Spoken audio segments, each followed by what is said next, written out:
keep below. Where's Master? Don't say. Do you not hear him? You moral laborers. Keep your cabins. You do it with the storm. Nay, good. Be patient. When you sing a tent, what cares these roars in the name of King? You can't be silent. Trouble not. Good. Remember who thou hast aboard. None that have more love than myself.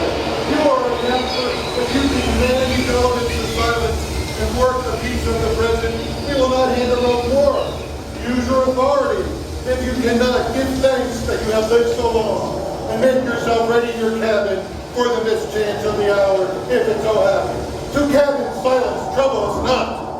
I take great comfort in this fellow. Methinks he hath no drowning mark upon him. His complexion is perfect gallows. Stand fast and wait till his hanging. Make the rope of his destiny our cable, for our own doth little advantage. Down at the top, man. Yeah, lower, lower. Bring her to drive the main horse. Upon this alley, they are louder than the weather horse can our company. Yet again, what do you hear? Shall we board and drown? Have you a mind to sink? Pox in your throat, you bawling, blasphemous, and charitable dog! Work you then. Hang! Cur! Insolent noisemaker! We are less afraid to be drowned than thou art. I'll warn him for drowning. If the ship be no stronger than a nutshell, and as leaky as an unstanched winch. Lay her off, the hull, set her 2 courses. Off to sea again, lay her off.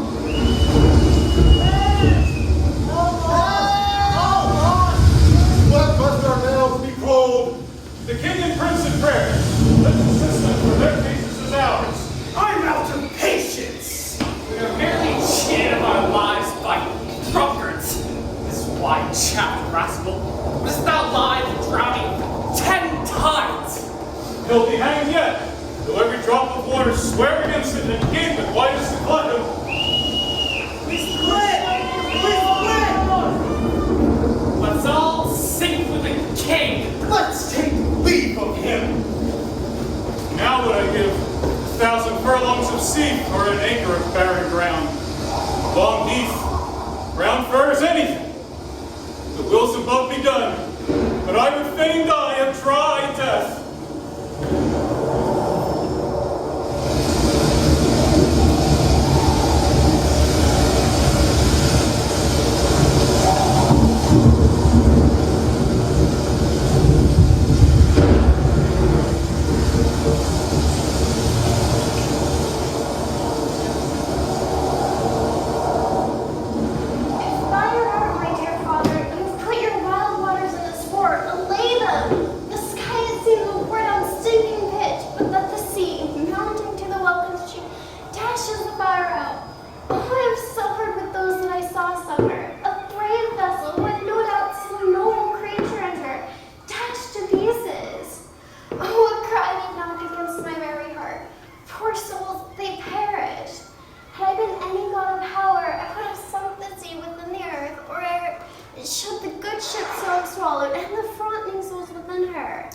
Be collected.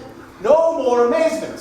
Tell your piteous heart there's no harm done. Oh, woe the day! No harm. I have done nothing but in care of thee, my dear one, thee, my daughter, who art ignorant of what thou art, nor of whence I am, or nor that I am more than Prospero, master of a full poor cell, and thy no greater father. More to note, never meddle with my thoughts. 'Tis time I should inform thee further. Come, lend thy hand, and pluck my magic garment from me.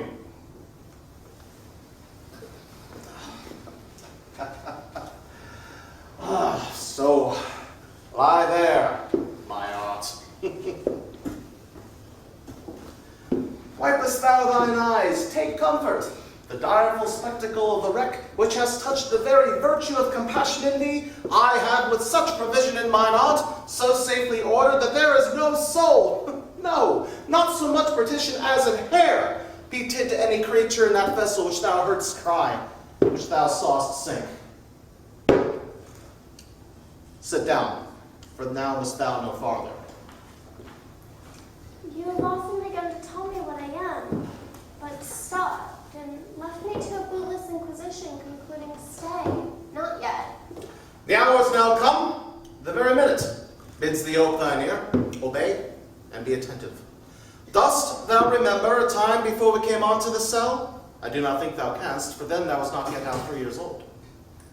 Certainly, sir, I can.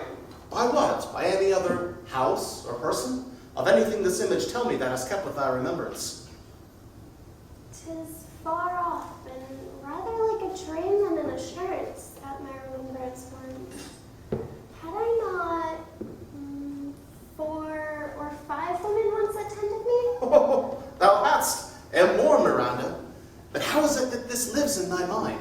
What seest thou else in the dark backward and absent of time?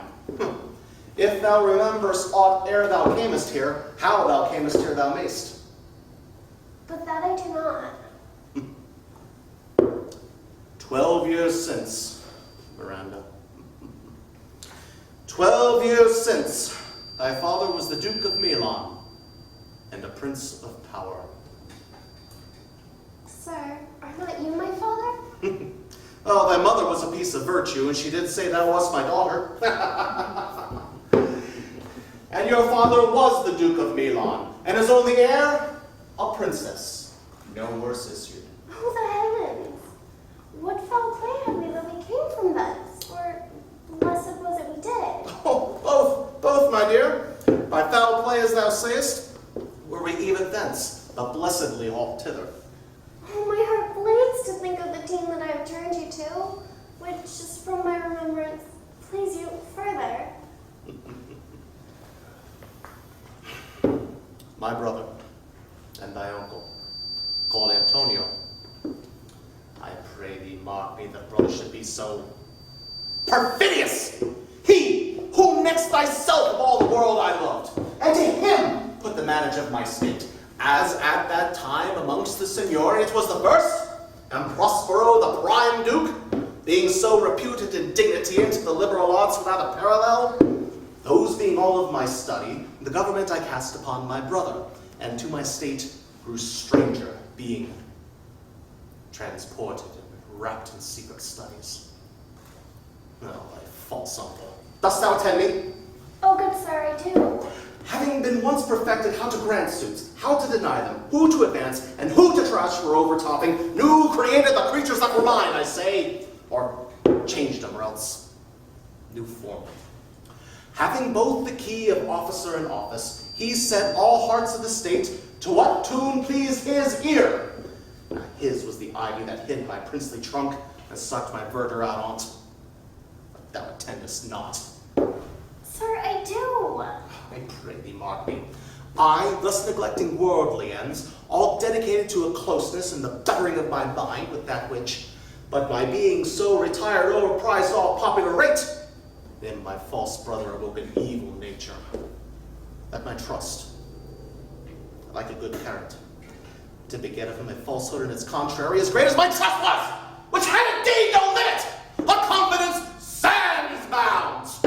Not only was he lorded with what my revenue might yield, but with what else my power might exact, like one who, having into truth, by telling of it, made such a sinner of his memory to credit his own lie, he did believe he was indeed the Duke, hence his ambition growing. Dost thou hear? Your tale, sir, would cure deafness. Oh, to have no screen between the part he played and him he played it for, he needs will be absolute Milan. Me, poor man, my library was dukedom large enough. Of temporal royalties he thinks me now incapable. Confederates. So dry for sway was he with this king of Naples, to pay him homage, to do him tribute, to subject his coronet to his crown, and bend the dukedom yet unbowed. Alas, poor Milan, to most ignoble stooping. Oh, the heavens! Mark the condition and the event, then tell me if this might be a brother. I should sin to think but nobly of my grandmother. Good wombs have borne bad sons. Good wombs. Oh. Now, his condition. This, King of Naples, being an enemy to me inveterate, hearkens my brother's suit, which was that he, in lieu of the premises of homage, and I know not how much tribute, should presently extirpate me and mine out of the dukedom, and confer fair Milan with all its honors upon my brother. Whereon, one midnight, a treacherous army levied to the purpose, did Antonio open the gates of Milan, and in the dead of dark, the ministers for the purpose hurried thence me, and thine crying self. Lack for pity. I'm not remembering how I cried out then. We'll cry over it again. Here a little further, and I'll bring thee to the present business which is upon us, without the which this story were most impertinent. Wherefore did they not that hour destroy us? Oh, well demanded, wench. My tale provokes thy question. Dear, they durst not. So dear the love my people bore me, nor set a mark so bloody on their business, though with colors fairer painted their foul lands. In few, they hurried us aboard a bark, bore us several leagues to sea, where they prepared the rotten carcass of a bot, not rigged, nor tackled, mast, nor sail, the very rats instinctively have quitted. There they hoist us to the sea that roared to us, whose pity sighing back did us but loving wrong. What trouble was I then to you? Oh, the cherubim thou wast that did preserve me. Thou wouldst smile, infused with a fortitude from heaven. When I had decked the sea with drops full salt, under my burden groaned, it raised up in me an undergoing stomach to bear up against what should ensue. How came we ashore? By providence, divine, some food we had and fresh water at a noble Neapolitan, Gonzalo, having been appointed master of this design of his charity, did furnish us with rich garments, stuffs, linens, and necessaries, which have steadied much. And of his gentleness, knowing I love my books, he did furnish me with volumes from mine own library, with books that I prize above my dukedom. Would I might but ever see that man? Now, sit and hear the last of our sea sorrow. Here on this island we arrived, and here have I, thy schoolmaster, made thee more profit than other princesses can, who have time for vainer hours and tutors not so careful. Heavens, thank you for it. And now I pray you, sir, for still 'tis beating on my mind, your reason for raising the sea storm. By accident most strange, bountiful fortune, now mine, dear lady, hast mine enemies brought to this shore, and by my prescience I find my zenith doth depend upon a most auspicious star, whose influence if I now court not but omit, my fortunes will ever after droop. Here now, cease more questions. Thou art inclined to sleep. 'Tis a good dullness, and give it way. I know thou canst not choose. Come away, spirit! I'm ready now! Approach, my Ariel, come!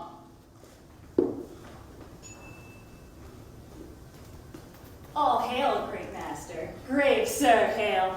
I come to answer thy best pleasure, be it to fly, to swim, to dive into the fire, to ride upon the curled clouds, to thy strong bidding, task Ariel, and all her quality.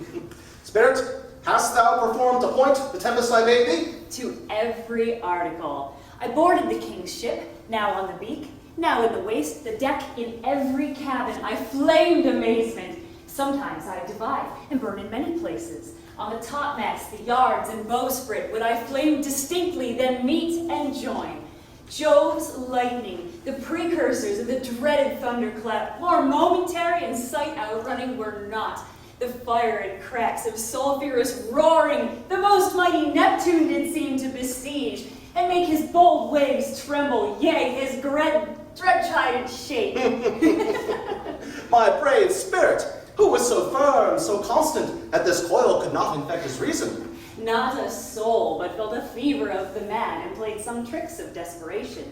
All but mariners plunged into the foaming brine and quit the vessel.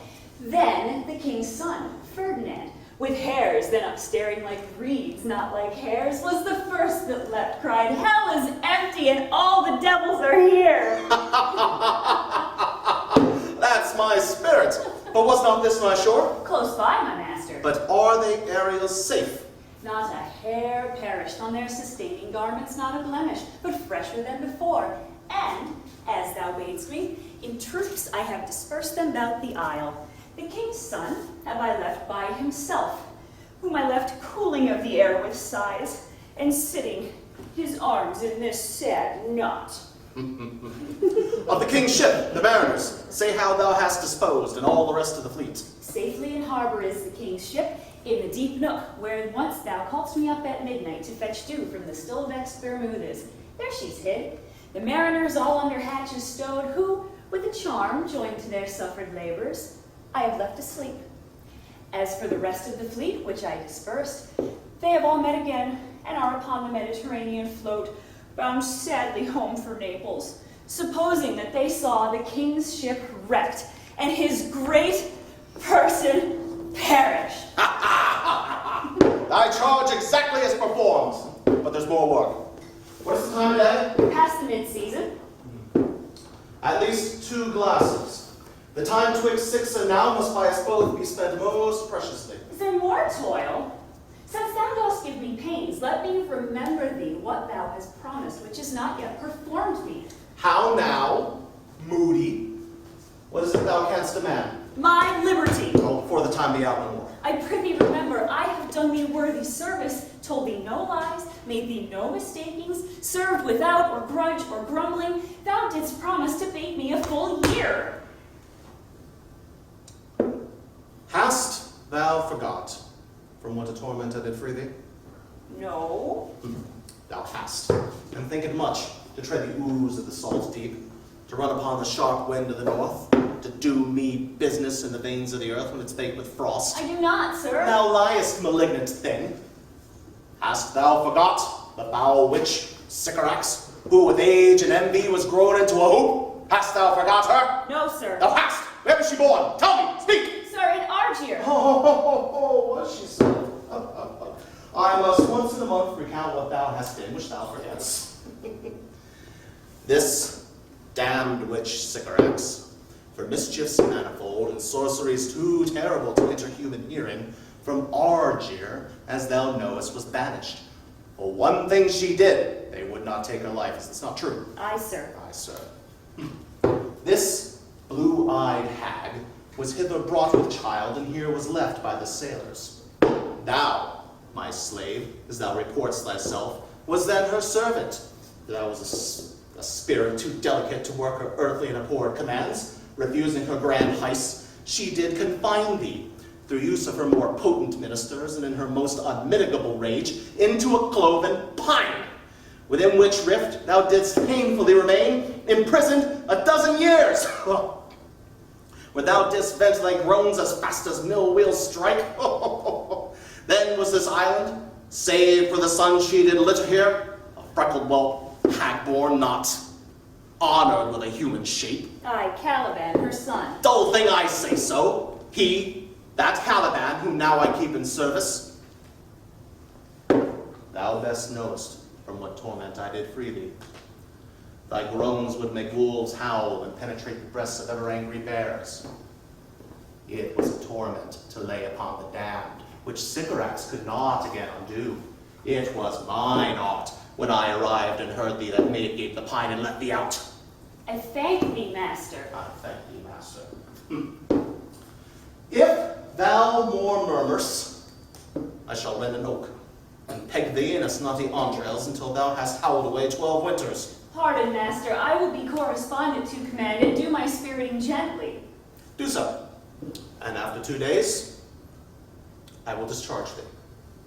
That's my noble master. What shall I do? Say what? What shall I do? Go, make thyself like a nymph of the sea. Be subject to no sight but thine and mine, invisible to all eyeball else. Go, take the shape and hither come in it.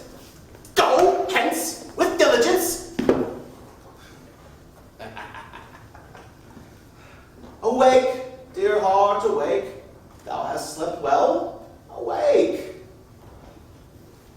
The strangeness of your story put heaviness in me. Oh, shake it off. Come on. We'll visit Caliban, my slave, who never yields his kind answer. 'Tis a villain, sir. I do not love to look on.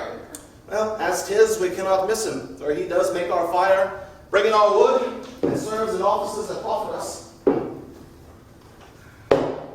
What ho, slave Caliban, thou art thou? Speak!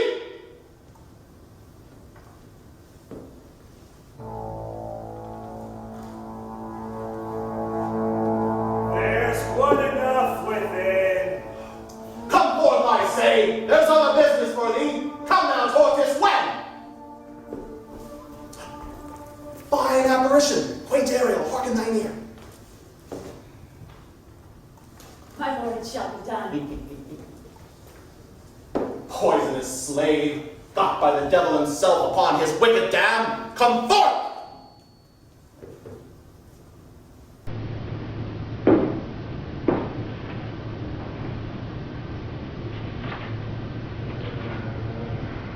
Wicked dew, as ere my mother brushed with raven's feather from unwholesome fen, drop on you both.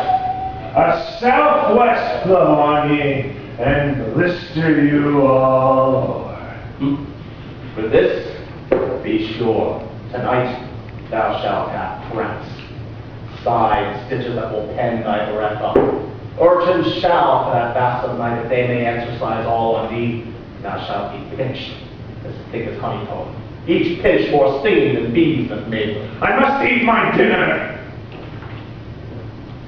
This island's mine, by Sycorax my mother, which thou takest from me. When first thou camest, thou strokest me, and madest much of me, would give me water with berries in't, and teach me how to name the bigger light, and how the less that burn by day and night. And then I loved thee, and showed thee all the qualities of the isle, the fresh springs, brine pits, barren place and fertile. Cursed be I that did so. All the charms of Sycorax, toads, beetles, bats, light on you! For I am all the subject that you had when first was mine own king. And here you sty me in this hard rock, and you keep from me the rest of the island. Thou most lying slave, whom stripes may move not kindness, I have used thee, filled as thou art, with human care, lodged thee in my own cell, until thou dost seek to violate the honor of my child. What has been done that is prevent me? I have peopled out the isle with caravans. A horrid slave, on whom any prince of goodness will not take, being capable of all ill. I pity thee, took pains to make thee speak, taught thee each hour one thing or the other, when thou didst not know thine own meaning, savage, but would gabble like a thing most brutish. I endowed thy purposes with words that made them known. But that vile race, though thou didst learn, had that in it with which good nature could not abide to be with. Therefore wast thou deservedly confined unto this rock, who had deserved more than a prison. You taught me language, and my profit on 'tis, I know how to curse. The red plague rid you for teaching me your language.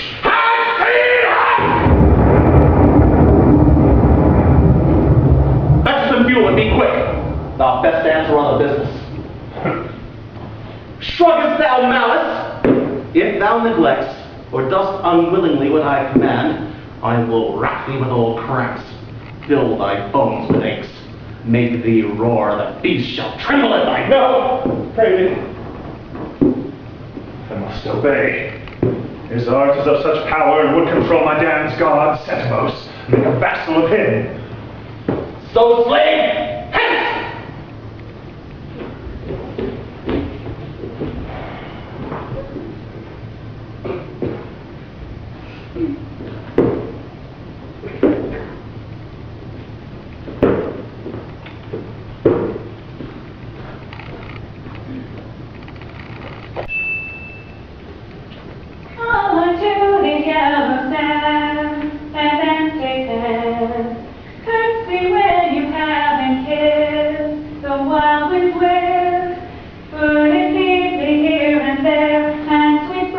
burthen bear. Hark, hark, the watchdog bark. Hark, hark, I hear the stray hens running, chanter clear, cry cock and diddle down.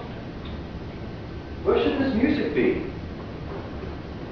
In the air or in the earth?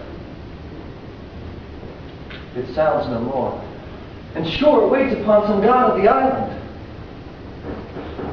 Sitting on the bank, weeping again to keep my father's wrack.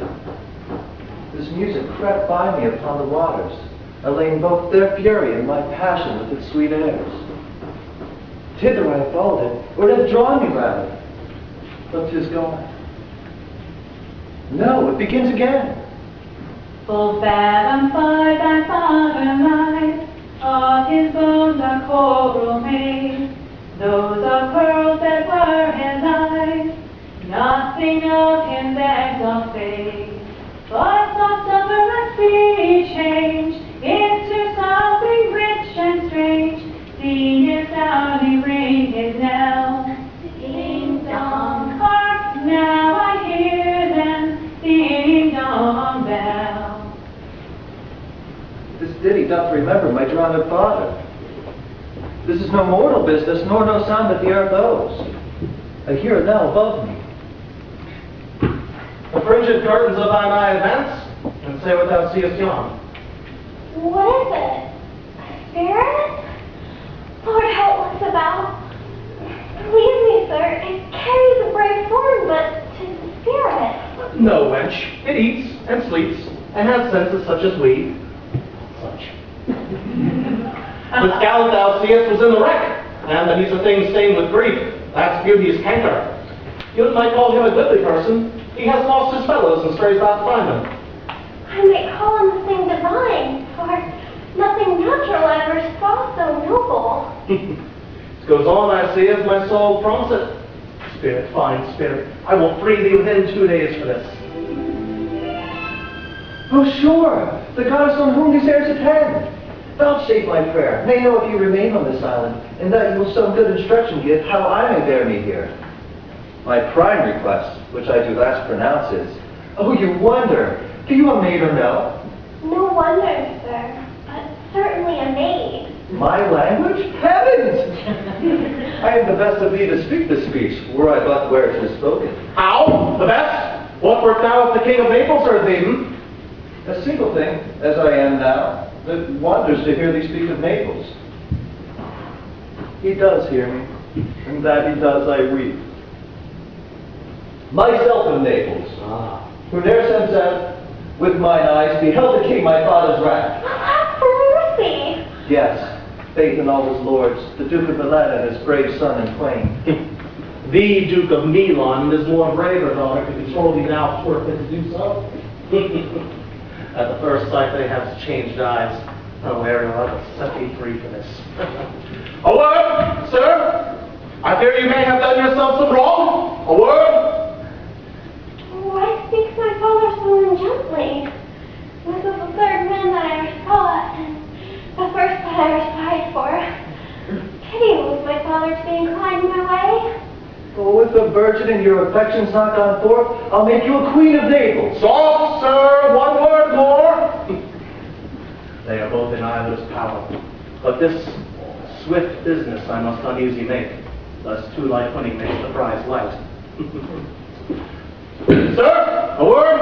I charge thou tempt me. Do you hear? Usurp this title thou owest not, and place thyself on this island as a spy to win it from me, the Lord on't? No, as I am a man.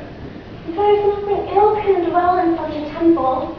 If the ill spirit has so fair a house, good things will strive to dwell with it. Speak not for him. He's a traitor. Come, I'll manacle thy feet and neck together. Sea water shalt thou drink. Thy food shall be the fresh broke mussels, the withered roots and husks wherein the acorn cradled. Father. No, I will resist such entertainment until mine enemy has more power. Oh, dear father, make not too rash a trial of him, for he's gentle and not fearful. What I say, my foot, my tutor?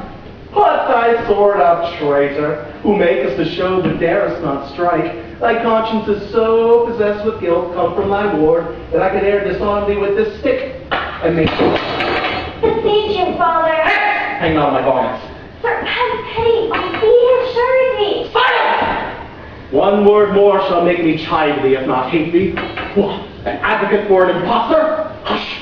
Thou thinkst there are no more shapes such as he, having seen but him in Caliban? Bah! Foolish wench. To the most of men this is a Caliban, and they to him are angels. My affections are then most humble. I have no ambition to take a greater man. Come on, obey. Thy nerves are in thy infancy again and have no vigor in them. Indeed, as in a dream, my spirits are all bound up. The wrath of my father, the weakness which I feel, the loss of all my friends, nor this man's threats to whom I am subdued, are but light to me. Might I but once a day, through my prison, behold this maid, all corners or else the earth let liberty make use of. Space enough have I in such a prison. It works! Come on! Thou hast done well, I Ariel. Follow! What else thou shalt do me? He has comfort. My father is of a better nature, sir, than he appears by speech. This is unwanted which now came from him. Thou shalt be free as mountain winds, but then do all points of my command. To the syllable. Come! Follow! Speak not for him.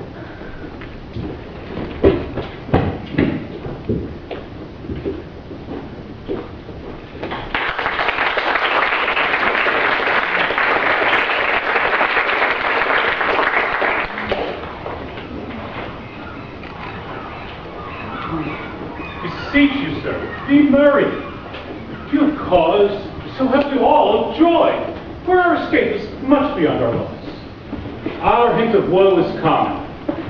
Every day some sailor's wife, the masters of some merchant, and the merchant have just our theme of woe.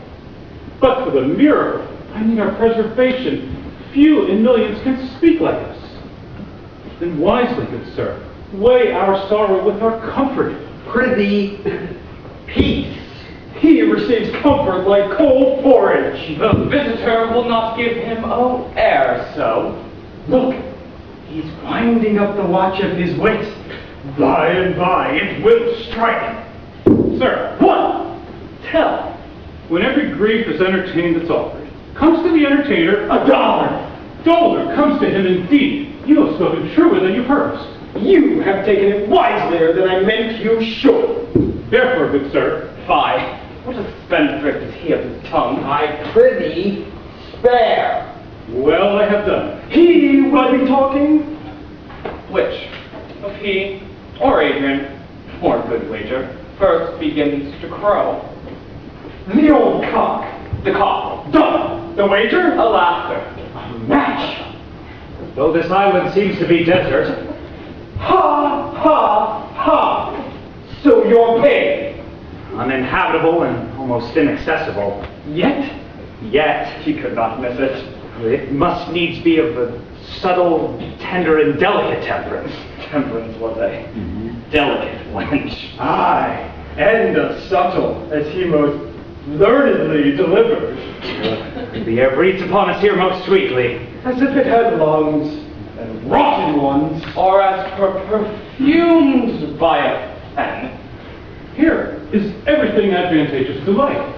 True. He means to live. Of that there's none, or little. How lush and lusty the grass looks. How green. The ground, indeed, is tawny, with an eye of green in it. He misses not much. No, he don't but mistake the truth totally. But the rarity of it is, which is indeed almost beyond credit, As many vouched rarities are. that our garments, being as they were drenched in the sea, hold notwithstanding their freshness and glosses, being rather new dyed and stained with sulphur. But one of his pockets could speak. Would it not say he lies? Aye, or very falsely pocket up his report. Methinks our garments are now as fresh as when we put them on first in Africa at the marriage of the king's fair daughter Claribel to the king of Tunis. 'Twas a sweet marriage, and we profit well in our return. Tunis was never graced with such a paragon to their queen. Not since widow Dido's time. Widow? He boxed that. How came that widow win? Widow Dido? What if he had said widower Aeneas too? Good Lord, how you take it! Widow Dido, said you. You make me study of that. She was of Carthage, not of Tunis. This Tunis, sir, was Carthage. Carthage? I assure you, Carthage. His word is more than the miraculous harp. He hath raised the wall, and houses too! What impossible matter shall he make easy next? I think he will carry this island in his pocket, and give it his son for an apple. And throwing the kernels of it into the sea, bring forth more tiny islands. Aye. Why? Good time. Sir, we were talking that our garments seem now as fresh as when we were first in Tunis at the marriage of your daughter, who is now queen. And the rarest that e'er came there. Wait, I beseech you, Widow Dido. Oh, Widow Dido. I, Widow Dido. Is not my doublet as fresh as when I first wore it? I mean, in a sort. Sort. Well, fished for. When I wore it at your daughter's marriage. You cram these words into my ears against the stomach of my sense. I would I had never married her there, for coming hence my son is lost, and in my rage she too is so far from Italy removed I ne'er again shall see her. O thou mine heir of Naples and of Milan, what strange fish hath made this meal on thee? Sir, he may live. I saw him beat the surges under him and ride upon their backs. He trod the water, whose enmity he flung aside, and breasted the surge most swoln that met him. His bold head above the contemptuous waves he kept, and oared himself with his good arms in lusty stroke to the shore. Without o'er his wayworn bases bowed, stooping to relieve him, I knocked out he came alive to land. No! No. He's gone. Sir, you may thank yourself for this great loss. That would not bless our Europe with your daughter, but rather lose her to an African, where she at least is banished from your eye, who hath cause to let the grief on it. Prithee, peace. You were kneeled to, and importuned otherwise, by all of us. And the fair soul herself weighed between loathness and obedience, at which end of the beam she'd bow. We have lost your son, I fear forever. Milan and Naples have more widows in them of this business making than we bring men to comfort them. The fault's your own. And so is the dearest of the lost. My lord Sebastian, the truth you speak doth lack some gentleness and time to speak it in. You rub the sore when you should bring the plaster. Very well, and most urgently. It is foul weather in us all, my lord, when you are cloudy. Foul weather? Very foul. Had I plantation of this island, my lord, He'll suck it with nettle seed. Or ducks, or mallows. and with a king on it, what would I do? Escape being drunk for want of wine? In the Commonwealth, I would by contraries execute all things. For no kind of traffic would I admit. No name of magistrate. Letters should not be known. Riches, poverty, and use of service, none. Contract, succession, born, bound of land, tilt, vineyard, none. No use of metal, corn, or wine or oil. No occupation. All men idle, all. And women too, but innocent and pure. No sovereignty. Yet he would be king on it. The latter end of his commonwealth forgets its beginning. All things in common, nature should produce without sweat or endeavor. Treason, felony, sword, pike, knife, gun, or need of any engine would I not have. But nature should bring forth of its own all poison, all abundance, to feed my innocent people. No marrying among his subjects. None, man. All idle. For the knave. I would, with such perfection govern, sir, to excel the golden age. Save his majesty. Long live Gonzalo! And, do you mark me, sir? Prithee, no more. Thou dost talk nothing to me. I do well believe, your highness, and did it to minister occasion to these gentlemen who are of such sensible and nimble lungs, that they always used to laugh at nothing. Was you we laughed at? Who, in this kind of merry fooling, am nothing to you. So you may continue to laugh at nothing still. What a blow there was given, and it had not fallen flat long. You are gentlemen of great mettle. You would lift the moon from her spear if she were to continue in it 5 weeks without changing. We would so, and then go a back-volley. Nay, good my lord, be not Angry? No, I warrant you. I will not adventure my discretion so weakly. Oh, will you laugh me asleep? I am very heavy. go. Sleep, my lord, and hear us. What? All so soon asleep? I would mine eyes were with themselves, shut up my thoughts.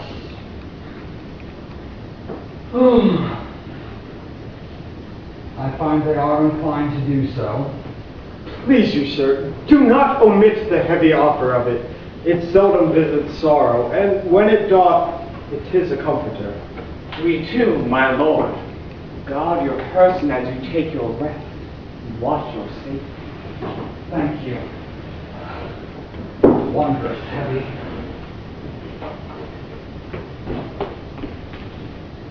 What a strange drowsiness possesses them! The quality of the climate. Why doth it not then our eyelids sink? I find not myself disposed to sleep. Nor I. My spirits are nimble. They all dropped together, as by consent. They fell all as by thunderstroke. What might, worthy Sebastian? Oh, what might? No more. Yet, methinks I see in my face what thou shouldest be. The occasion speaks to thee. My strong imagination seems a crown dropping upon thy head. What? Art thou waking? Do you not hear me speak? I do, and surely it is sleeping language. Thou speakest out of thy sleep. What is it thou didst say? This is a strange repose, to be asleep with eyes wide open, standing, speaking, moving, and yet so fast asleep. Noble Sebastian, thou left thy fortune sleep. Die rather, winkest without waking. Thou dost snore distinctly. There is meaning in thy snores. You must be more serious than my custom, as I am. Which to do, troubles thee, O air. Well, I am standing water. I'll teach you how to flow. Do so. To ebb hereditary sloth instructs me. Oh, but knew how you, the purpose, cherish will thus mock it. How, stripping it, more invest it. Ebbing men, indeed, do so near the bottom rung by their own fear or sloth. Prithee, say on. The setting of thine eye and cheek proclaim a matter from thee, and a birth indeed which throws thee much to yield. Thus, sir, although this lord of weak remembrance, this who should be of as little memory when he is earth, hath here almost persuaded. For he's a spirit of persuasion, only professes to persuade. The king has summoned alive. 'Tis as impossible he's undrowned to see that sleeps here swims. I have no hope that he's undrowned. But out of that no hope, what great hope hath you? Well, you granted me that Ferdinand is drowned. He's gone. But tell me, who is the next heir of Naples? Clarabelle. She that dwells 10 leagues beyond man's life. She that is queen of Tunis. She that from whom we're all seas swallowed, who some cast again, and by this destiny to form an act. What's past is prologue. What's to come is your and my discharge. What stuff is this? How say you? 'Tis true my brother's daughter's queen of Tunis, so is she heir of Naples.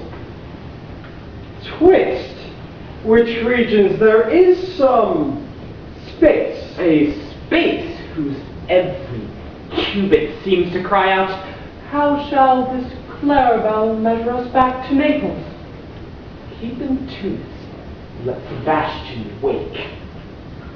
Say this for death that now hath seized them. Why, there would be no worse than now they are. There be those that can rule as amply and unnecessarily as this Gonzalo. Oh, if you but bore the mind that I do, what a sleep is this for your advancement. But for your conscience. Aye, sir, where does lie that? If 'twere I twould put you to your slipper, but I feel not this deity in my bosom. 20 consciences that stand twixt me and Milan, candied be they, not ere they molest. Here lies your brother, who's better than the ground he lies upon. If he were that, which now he's like, that's dead. Whom I, with this obedient steel, 3 inches of it, can lay to bed forever.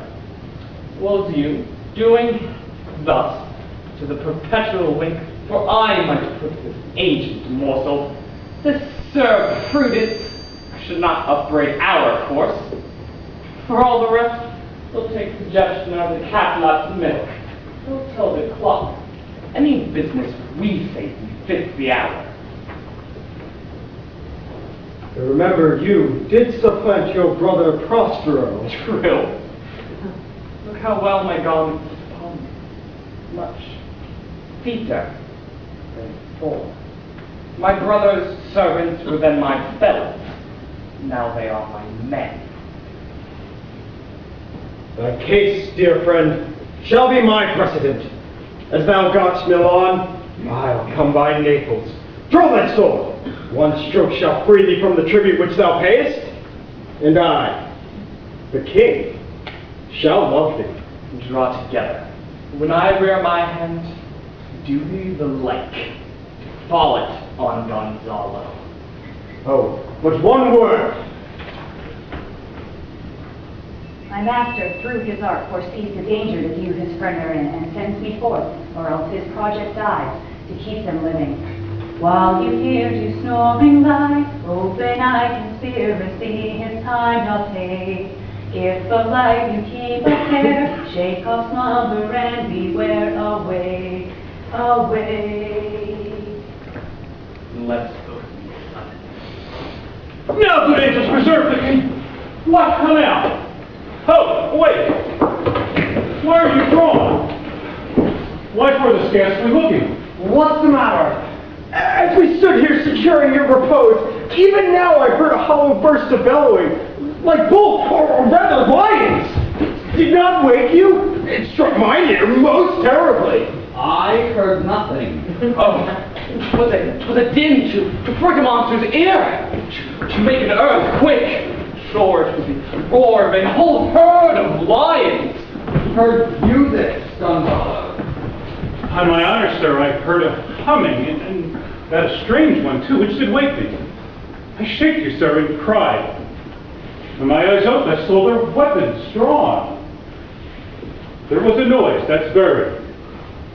'Tis best we stand our guard, or that we quit this place. Let's draw our weapons. Lead off this ground, and let's make further search for my poor son. Angels preserve her from these beasts. Reassure the island. Lead on.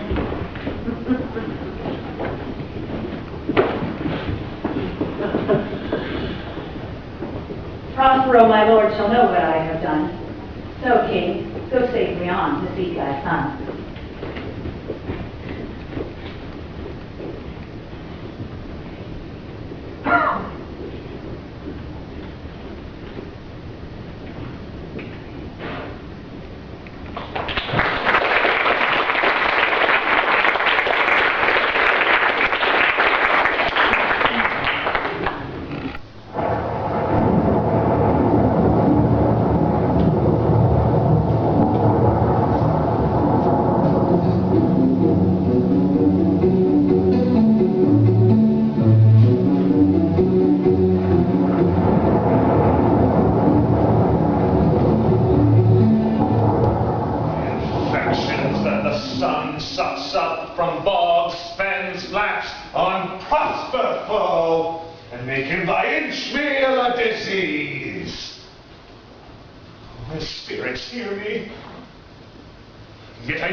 Sometimes like apes that mow and chatter at me and after bite me. And like hedgehogs which lie tumbling in my barefoot way and not their pricks at my footfalls. Sometimes I am all wound with adders who with their cloven tongues do hiss me into madness.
Who left the storm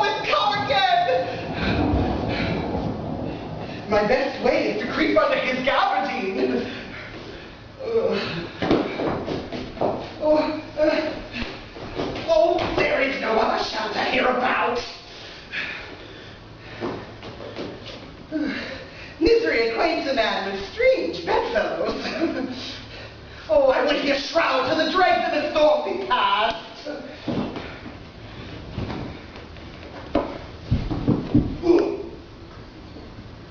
I shall no more to sea, here shall I die ashore.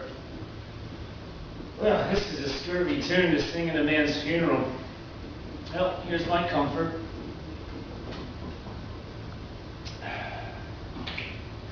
The master, the swabber, the boatswain and I, the gunner and his mate, loved Maud, Meg, and Marian, and Marjorie, but none of us cared for Kate, for she had a tongue with a tang, would cry to a sailor, "Go hang!"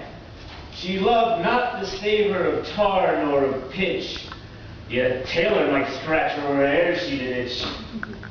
Then to sea boys and let her go hang. This is a scurvy tune too, but here's my comfort. Oh, do not torment me, oh. What's the matter? Have we devils here? Do you put tricks upon with savages and men of in, huh? I have not escaped drowning to be afeard now of your 4 legs. For it hath been said, as proper man as ever went on 4 legs cannot make him give ground, and it shall be said so again while Stefano bleeds at nostrils. The spirit torment me, oh. This is some monster of the isle, with 4 legs, who hath got, as I take it, an ague. Where the devil should he learn our language? I will give him some relief if it be but for that. If I can recover him and keep him tame and get to Naples with him, well, he's a present for any emperor that ever trod on neat leather. Do not torment me, prithee. I'll bring my wood home faster. He's in his fit now and does not talk after the wisest. He shall taste of my bottle. If he have never drunk wine afore it, will go near to remove his fit. If I can recover him and keep him tame, I will not take too much for him. He shall pay for him that hath him, and that soundly. Oh, thou dost me yet but little hurt. Thou wilt anon, I know it by thy trembling, now prosper works upon thee. Come on your ways. Open your mouth. Here is that which will give language to you, cat. Open your mouth, this will shake your shaking, I can tell you, and that soundly. You cannot tell who's your friend. Come, open your chaps again. I should know that voice. It should be... Oh, but he is drowned. It's a devil. Oh, defend me. 4 legs and 2 voices. Most delicate monster. His forward voice now is to speak well of his friend. His backward voice is to utter foul speeches and to detract. If all the wine in my bottle will recover him, I will help his ague. Come. Amen. I will pour some in thy other mouth. Stefano! Does thy other mouth call me? Mercy, mercy, this is a devil and no monster. I will leave him, I have no long spoon. Oh, Stefano! If thou beest Stefano, touch me and speak to me! For it is thy Trinculo, be not afeard! Thy good friend Trinculo! If thou beest Trinculo, come forth. I will pull thee by the lesser legs. If any be Trinculo's legs, these are they.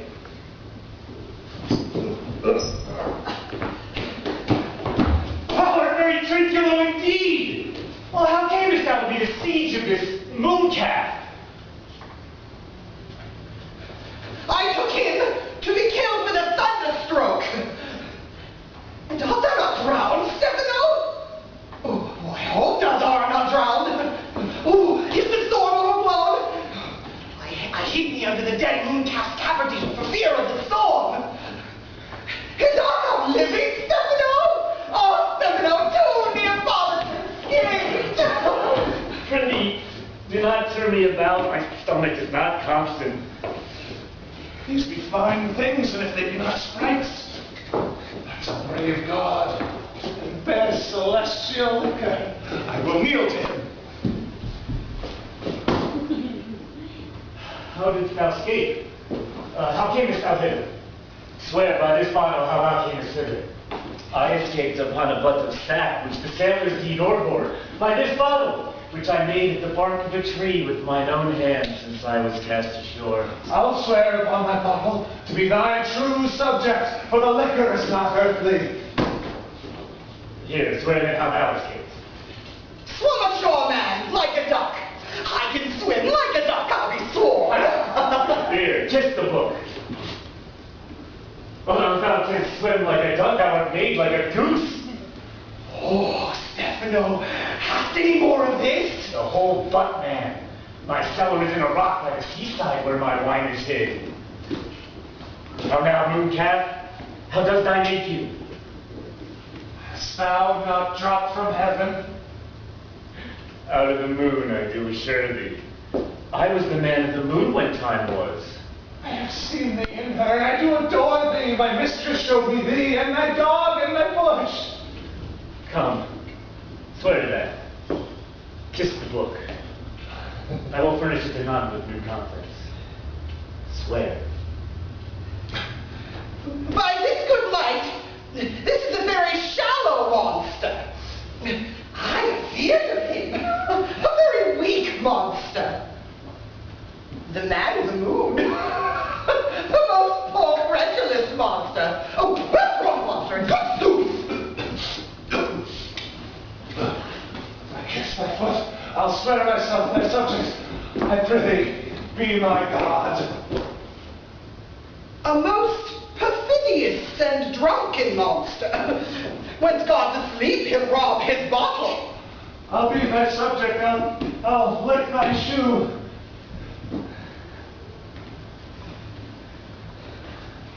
I shall laugh myself to death at this puffy-headed monster. A most scurvy monster. I could find in my heart to beat him. Come, kiss. But does the poor monster think drink, an abominable monster? I prithee, let me show thee where crabs grow, and I with my long nails will dig thee pig nuts, show thee a jay's nest, and instruct thee how to snare the nimble marmoset. I'll bring thee the clustering filberts, and sometimes fetch the young skills from the rocks. A plague upon the tyrant that I serve, I'll bear him no more sticks, but follow thee, thou wondrous man. Wilt thou go with me? A most ridiculous monster, to make a wonder of a poor drunkard. I prithee, lead the way, without any more talk. Trinculo, the king and all our company else being drowned, ye will inherit here. Here, bear my bottle. Vowing to I will fill him by and by again. Farewell, master, farewell, farewell. A howling monster, a drunken monster. Hands on make for fish, or fetching, firing, and requiring, nor squid trenchering, nor wash dish. Bang, bang, Caliban, as a new master, yes, new man. Freedom, high day, freedom, freedom, high day. Brave monster, lead the way.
foolish thing was but a toy for the rain.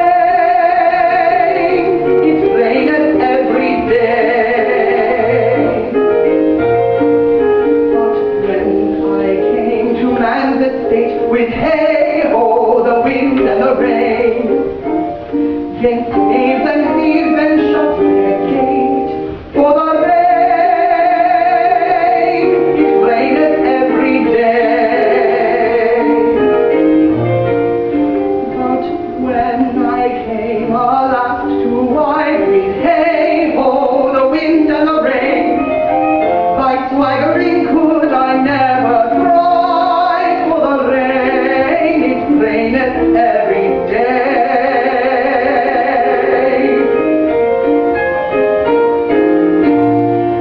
A great while ago the world begun with hey-ho, the wind and the rain. But that's all one, our play is done, and we'll strive to please you every day.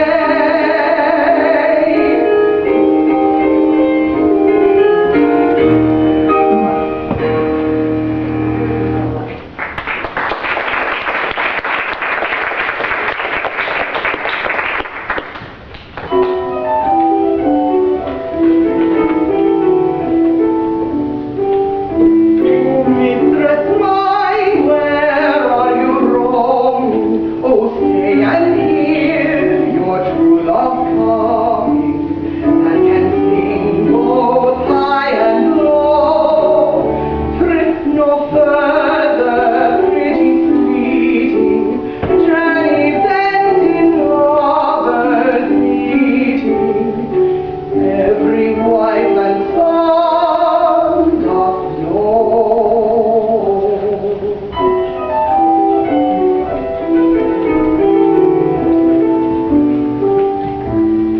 What is lost is not hereafter. Present mirth hath present laughter. What's to come is still on shore. In delay there lies no plenty.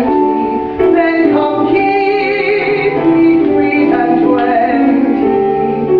Use of stuff will not endure, not endure.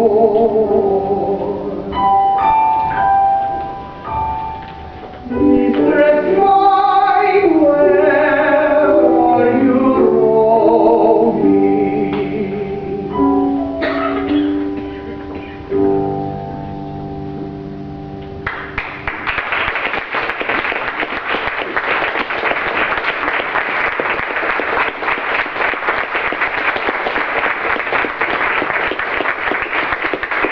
Okay, now we're going to have a little audience participation. The next song is called Martin Said to His Man. It was basically a 15th century English drinking song. And it was about gentlemen who were at the pub and they would drink and they would tell stories, and as these stories went on, they got bigger and bigger, and eventually what happened was they would cross over that line between, you know, telling a story and then you going, oh yeah, okay. So basically what we need you to do is you're going to hear a chorus which is 5 man 5, and we'll clue you in, okay? And we want everybody to sing 5 man 5 with us, okay? Everybody ready? All right. Martin said to his man, 5 man 5. Martin said to his man, who's the fool now? Martin said to his man, fill the cup and I the can. Thou hast well drunken man, who's the fool now? I saw the man in the moon, 5 man 5. Here we go. I saw the man in the moon, who's the fool now? I saw the man in the moon, shining out St. Peter's shoe. Thou hast well drunken man, who's the fool now? I saw the mouse chase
Who's the fool now? Tell me who's the fool now? Fill another cup and I can. Who's the fool now? Who's the fool now? Tell me who's the fool now? Fill another cup and I can. Who's the fool now?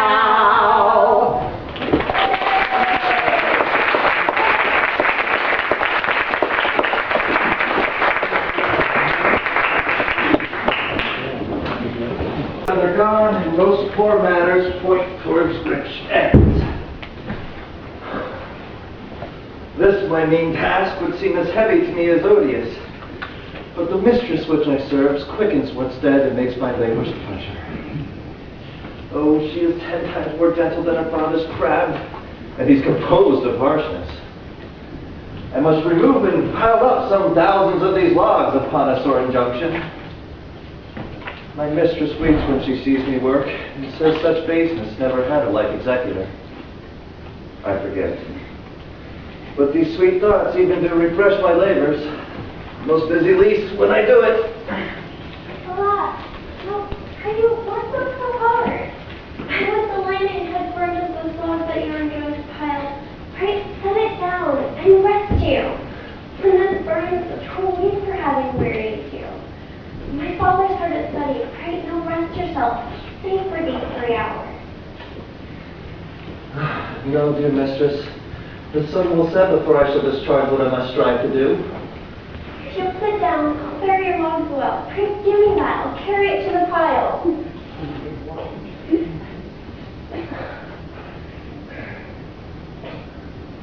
No, precious creature. I would sooner crack my sinews and break my back than you should such dishonor undergo, while I sit lazy by. It would become me, as well as it would you. And I deserve much more ease for my good will to it, and yours it is again. Poor worm, thou art infected. This visitation shows it. You look wearily. No, dear mistress, 'tis fresh morning with me when you're by my side at night. I do beseech you, chiefly that I may set it in my prayers. What is your name? Miranda. Oh, my father, it broke your head to say so. Admire Miranda. Indeed, the top of admiration, for what's most dearest to the world. Full many a lady I have eyed with best regard, and many times the harmony of their tongues have brought my too diligent ear into bondage.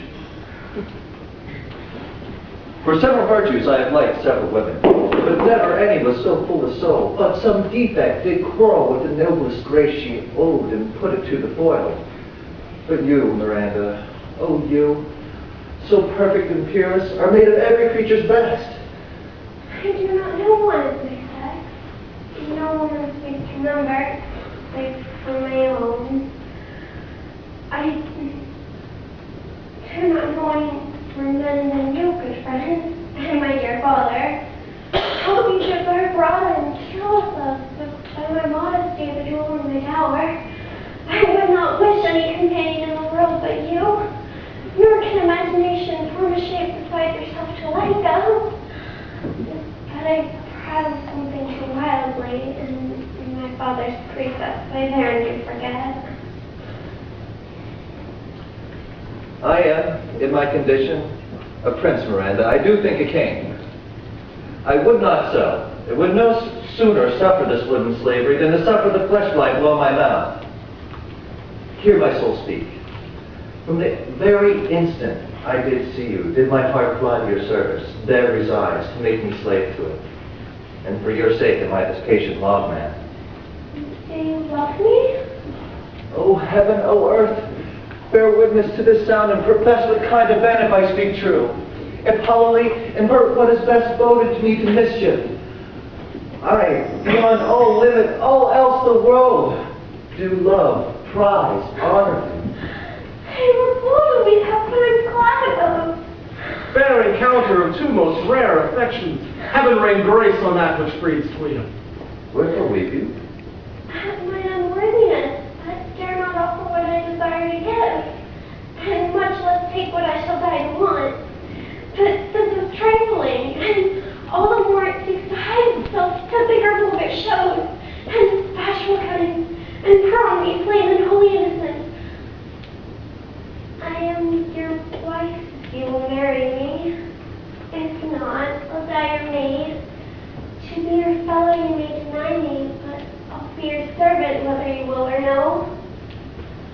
mistress dearest, and I thus humble ever. My husband, then? Aye, with a heart as willing as bondage ere freedom. Take my hand. Here it is, with my card in it. Now, farewell, till half an hour hence. 1,000,000.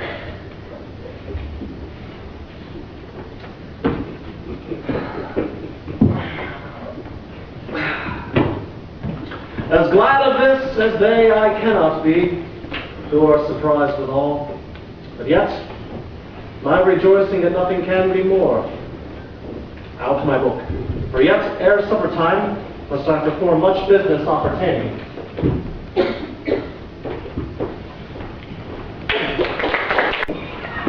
Tell not me, when we let it out we will drink water, not a drop of form.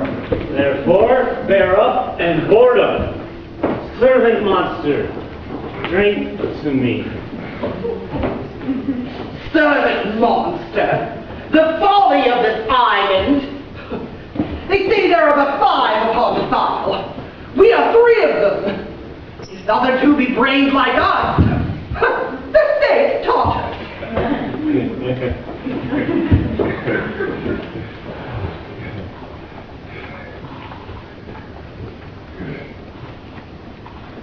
Alas, for pity, he is drunk. There is nothing more. How does thy honor? Let me lick thy shoe. I'll not serve him. He's not valiant. Thou liest, most ignorant monster! I am encased to juggle a constable. Why, thou debauched fish, thou! Was there ever man a coward that had drunk as much sack as I today? Wilt thou tell a monstrous lie, being but half a fish and half a monster?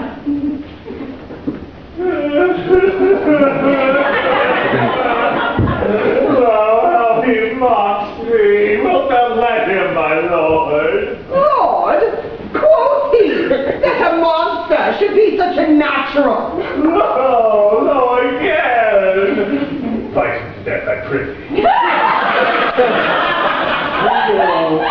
Keep a good tongue in your head.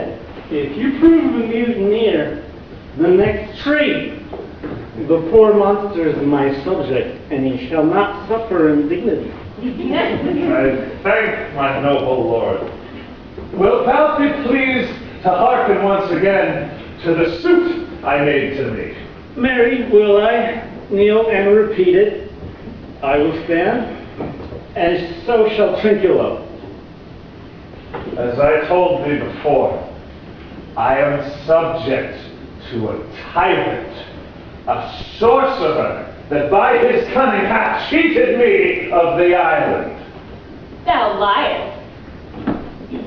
Thou liest! Jesting monkey, thou! I would, my valiant master would destroy thee. I do not lie. Trinculo, if you trouble him any more in his tail, by this hand I will supplant some of your teeth. Why, I said nothing. Mum then, and no more. Proceed. I say, by sorcery he got this island. From me he got it. If thy greatness would revenge it on him, for I know thou darest, but this thing dare not. That's most certain. And thou shalt be lord on it, and I'll serve thee. How now shall this be compassed? Canst thou bring me to the party? Yea, my lord. I'll yield him thee asleep, where thou mayst knock a nail into his head. Thou liest, thou canst not. Hide beneath this, thou scurvy patch!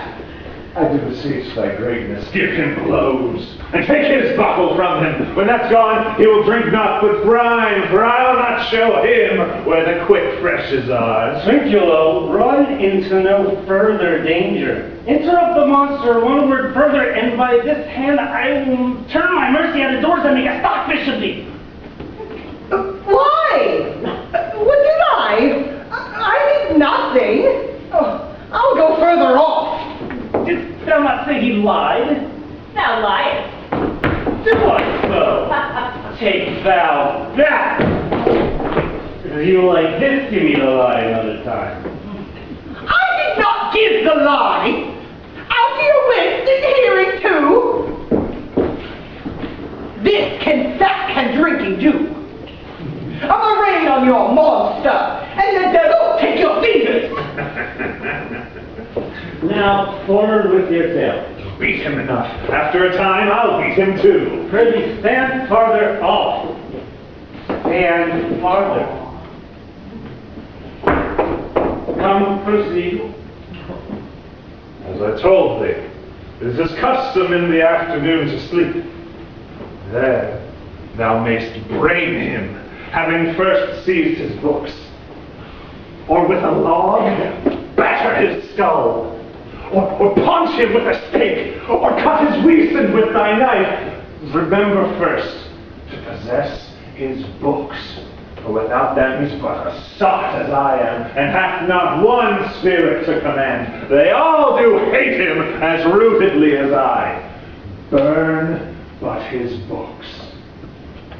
He hath brave utensils, for so he calls them, which when he has a house he'll deck withal. And that most richly to consider is the beauty of his daughter. He himself calls her a nonpareil. I never saw a woman but only Sycorax, my dam, and she. But she as far surpasses Sycorax as greatest does least. Is it so brave a lass? Yea, yea, my lord, she will become thy bed, I warrant, and bring thee forth brave brood. Monster, I will kill this man. His daughter and I will be king and queen. Say what it is. And Trinculo and myself shall be viceroy. Dost thou like the plot, Trinculo? Excellent! Give me thy hand. I am sorry I beat thee, but while thou livest, keep a good tongue in thy head. Within this half hour he be asleep. Wilt thou destroy him then? Aye, on my honor. This will I tell my master. Thou makest me merry. I am full of pleasure. Let us be jocund. Wilt thou troll the catch thou taught me but while ere? At thy request, monster, I will do reason. Any reason? Come on, Trinculo, let us sing. Louder, shout out, shout out, louder. Thought is free. That's not a tune.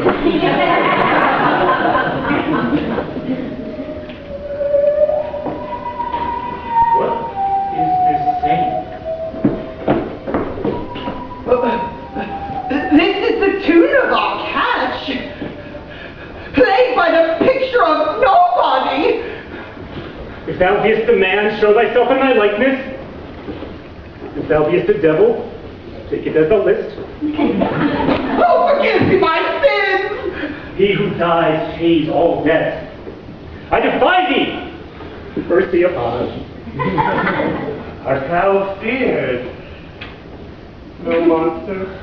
Oh, be not afeard. The isle is full of noises, sounds, and sweet airs that give delight. Hurt not. Sometimes 1,000 twangling instruments will hum about mine ears, and sometimes voices. But if I had waked after a long sleep, it made me sleep again. And then in dream, methought the clouds would open and show riches ready to drop upon me, that when I waked, I cried to dream again. Proof of brave kingdom to me, or I shall have my music for nothing. When Prospero is destroyed. That shall be by and by. I remember the story. The sound is going away! Let's follow and after do our work. Read, monster. We'll follow. I would I could see this taper. She lays long. Oh, we'll come. I'll follow Stefano.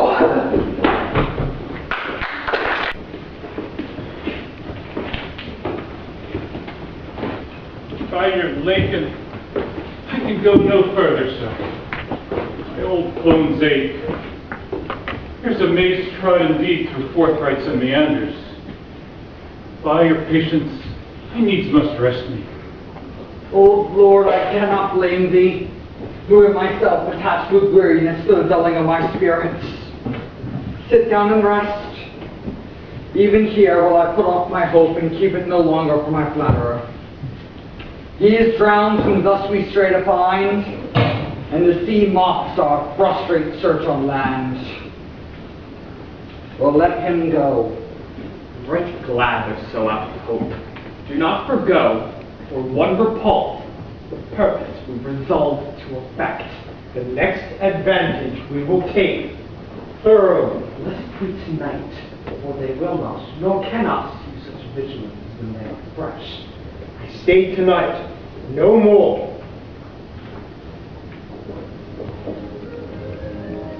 What harmony is this? My good friend, talk. Marvelous, sweet music.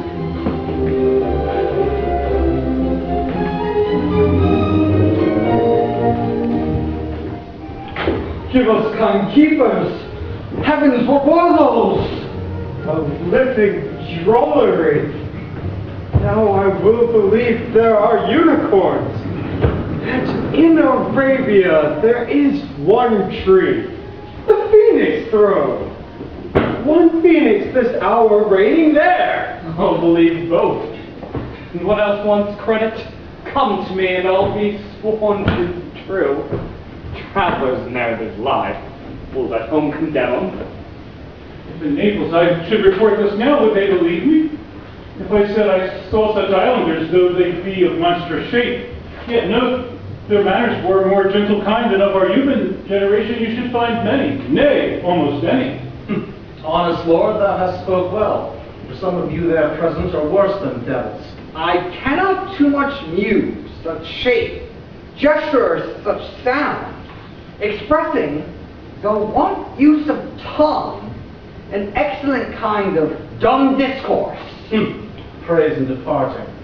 They vanish strangely, but no matter, since they have left our beards behind. For we have stomachs. Will it please you taste of what is here? Not I. Sir, you need not fear.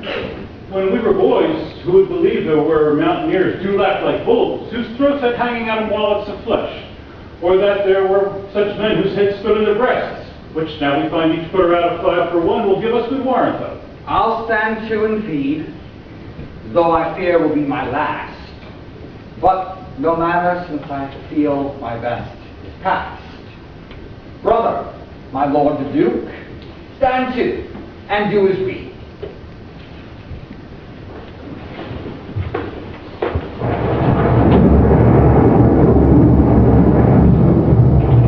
You are 3 men of sin whom destiny that hath to instrument this lower world, and what is in it? The never-surfeited seas hath caused to belch up you, and on this island, where man does not inhabit, you must men be most unfit to live. I have made you mad, and even with such like valor men hang and drown their proper selves. You fools! I and my fellows are ministers of fate. The elements of whom your swords are tempered may as well wound the loud winds, or would be mocked at steps, kill the still closing waters, as diminish one dowel that's in my plume. My fellow ministers are like invulnerable. If you could hurt, your swords are now too massive, full straight, and will not be uplifted. But remember that you 3 from Milan did supplant good Prospero, exposed unto the sea which hath requited him and his innocent child. For For which foul deed the powers, delaying, not forgetting, have incensed the seas and shores, yea, all the creatures against your peace. Thee of thy son, Alonso, they have bereft, and do pronounce by me, lingering perdition, worse than any death can be at once, shall step by step attend you and your ways, whose wrath to guard you from, which here, in this most desolate isle, else falls upon your head, is nothing but heart sorrow, and a clear life ensuing.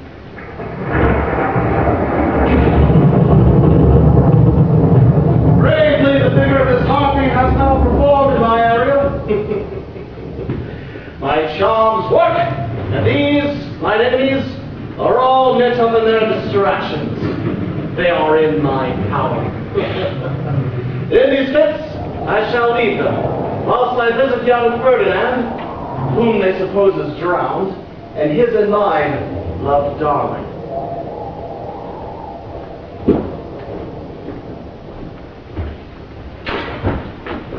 In the name of something holy, sir, why are you in this strange stare? Oh, 'tis monstrous. Monstrous! Methought the billows spoke, and did tell me of it.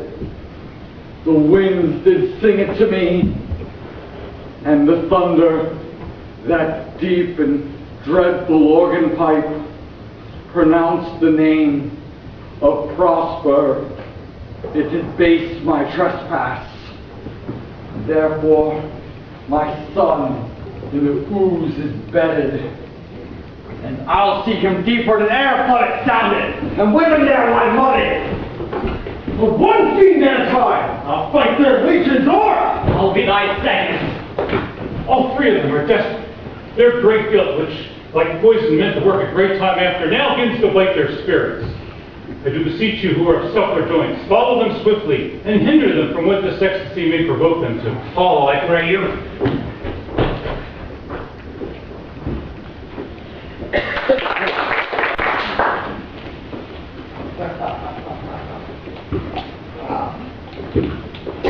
If I have too austerely punished you, your compensation makes amends.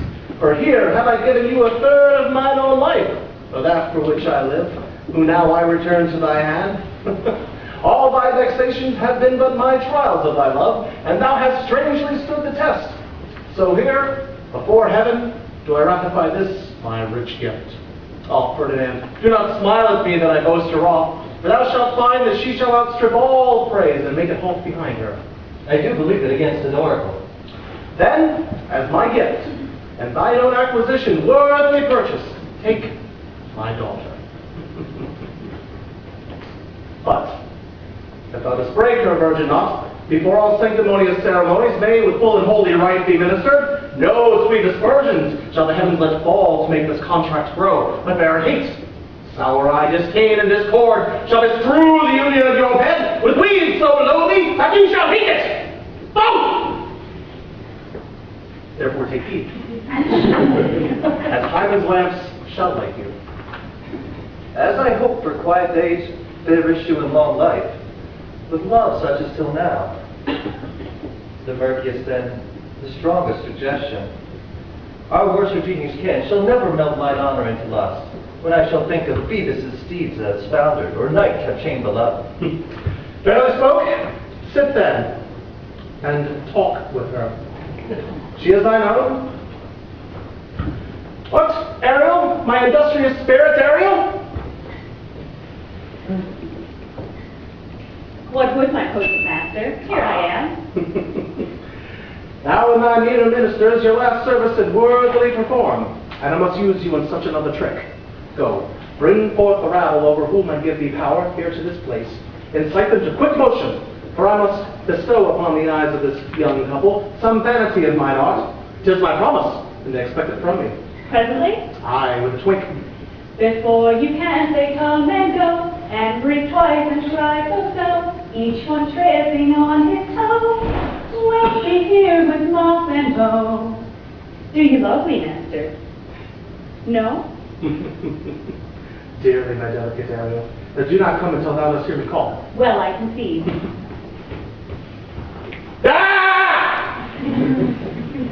Look thou be true. Do not give dalliance too much the rein.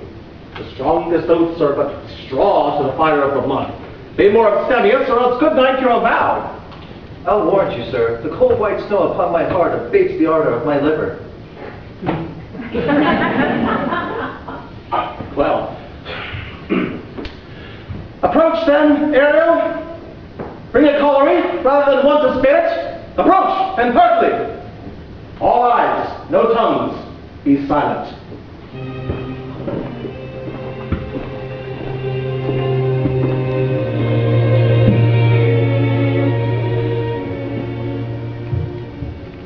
Ceres, most bounteous lady, thy rich lace of wheat, rye, barley, vetches, oats, and peas, thy turfy mountains were lived nibbling sheep and flat mead, that wouldst over them to keep thy banks and with pines and twilled brooms, whose spongy April at thy hesty trim, to make cold nymphs chaste crown.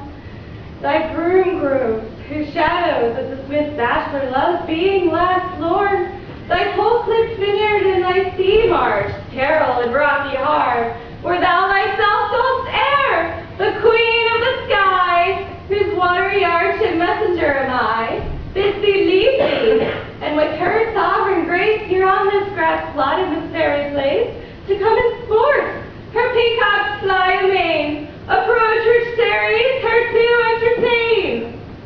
Hail, many-colored messenger, who ne'er dost disobey the wife of Jupiter, and with thy saffron wings upon my flowers diffusest honey drops, refreshing showers. With each end of thy blue bow doth crown my bosky acres and my unshrubbed downs. Rich scarf to my proud earth, tell me, why hath thy queen summoned me hither to this short grass green? A contract of true love to celebrate, and a donation freely to estate on the blessed lovers. Tell me, heavenly bow, if Venus or her son, as thou dost know, do now attend the queen? For since they did plot the means which dusky this my daughter got, her and her blind boy's company I have forsworn. Of her society be not afraid. I met her deity cutting the clouds towards castles, and her son dove drawn with her. Here thought they to have done some wanton charm on this man and maid, whose vows are that no bedrite shall be paid till Hymen's torch be lighted. But in vain, Mars's hot minion has returned again. Her waspish-headed son has broken his arrows. Swears he will shoot no more, but play with sparrows and be a boy right out. Highest queen of scapegrace Juno comes. I know her by her gait. Well done, my bounteous sister. Go with me, as we may bless this twain, that it may prosperous be and honored in thy issues. Honor, riches, marriage blessings, long continuous and increasing. Hourly joys be still upon you, for I, Juno, send my blessings upon you. Earth's increase, place in plenty, barns and garners, never empty. Vines with clustering bunches growing, plants with earthly birth and going. Spring comes to you at the farthest, in the very end of harvest. Scarcity and want shall shun you. Ceres' blessing, so is on you. This is a most majestic vision and harmoniously charming. May I be bold to think these spirits? Spirits, which by mine art I have from their confines called to enact my present fancy. Let me live here ever. So rare wonder the father and the wise make this place paradise. Sweet, now silence. Juno and Ceres whisper seriously. There's something to do. Hush now and be mute, else our spell is marred. You nymphs, called naiads in your wandering brooks, and your such crowns never harmless look, leave your crisp channels, and on this great land answer your summons. Juno does command, come temperate nymphs, help to celebrate this contract of true love, be not too late.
You look, my son, you move sort, as if you were dismayed. Be cheerful, sir. Our revels now are ended. And these, our actors, as I foretold you, are all spirits that are melted into air, into thin air.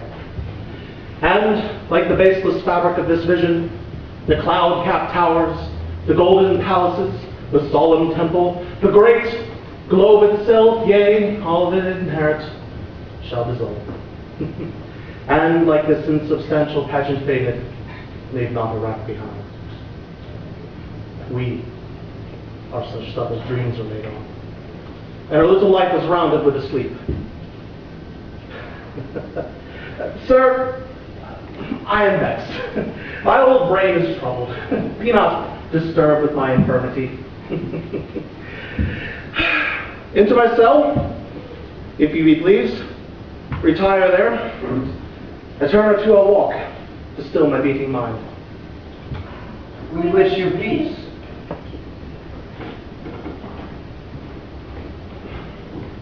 Come with the thought.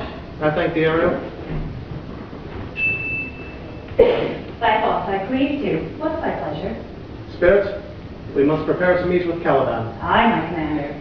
Say again, where didst thou leave these varlets? I told you, sir, they were red hot with drinking, so full of valor that they smote the air for breathing in their faces, beat the ground for kissing of their feet, yet always bending towards their project.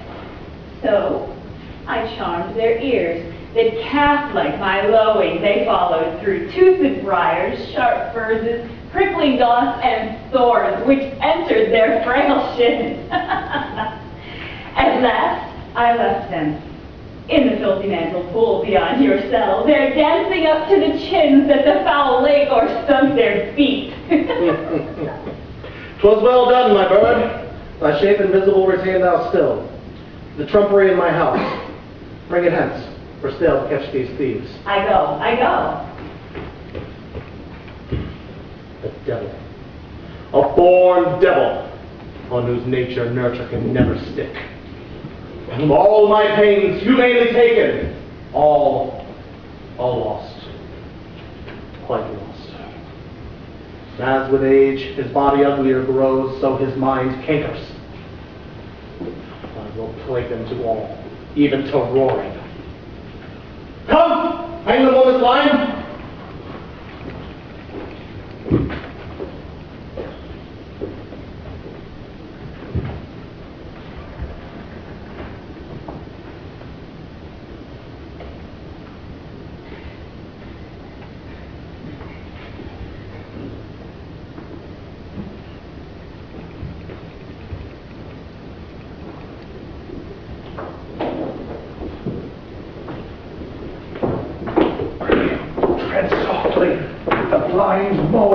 Not hear a footfall. We are now near his cell. Monster, your fairy, which you say is a harmless fairy, has done little better than play the jack with us. Monster! I do smell horse piss, at which my nose is in great indignation. So is mine. You hear, monster, if I should take a displeasure against you, would you? Oh, thou wert but a lost monster! Good my lord, give me thy favor still. Be patient, for the prize I'll bring thee to shall hoodwink this mischance. Therefore speak softly. All's hushed as midnight yet. Aye, but to lose our bottles in the pool! There is not only disgrace and dishonor in that, monster, but infinite loss. That's more to me than my wedding! And yet this is your harmless fairy monster! I will fetch off my bottle to light your ears for my labor. Prithee, my king, be quiet! Seest thou here? This is the mouth of the cell. Go in and do that good mischief which may make this island thine own forever, and I thy Caliban, for I thy footlicker. Give me thy hand. begin to have bloody thoughts. Oh, King Stefano! Oh, here! Oh, worthy Stefano! Look what a wardrobe here is for thee! Let it alone, thou fool! Here's my trash! Oh, monster! We know what belongs to a frippery! Oh, King Stefano! Put off that gown, Tringelo. This hand, I'll have that gown. Thy grace shall have it! Drop and drown this fool! I mean, we must don't fuss on such luggage! Let's alone and do the murder first! If he'll wait from toe to ground with the inches, make a strange stuff! Be you quiet, monster. Just lie, it's not just lie. Now is the jerkin under the line. Now, jerkin, you would like to lose your head and prove a ball, jerkin. Do. We steal by line and level, and like your grace. I thank thee for that jest. Here's the garment for it, which shall not go unrewarded while I am king of this country. Steal by line and level is an excellent patch of taste. There's another garment for it. Monster, come! Put some lime upon your fingers and away with the rest. Not. We shall lose our time. They'll be turned to barnacles or to apes with foreheads villainous low. Monster, lay to your fingers. Help to bear this away where my hogshead of wine is, or I'll turn you out of my kingdom. So too, carry this. And this. Ah, this.